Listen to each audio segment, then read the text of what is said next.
Сәлем балалар, менің атым Миньон.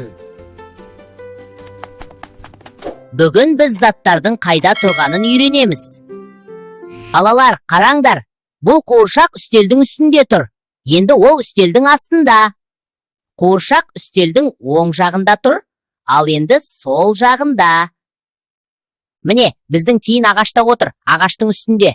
Енді ол ағаштың астына түсті, астында. Тиін ағаштың обыз жағында, ал енді сол жағында. Қараңдар, бұл ит үйшіктің ішінде. Енді ол сыртқа шықты.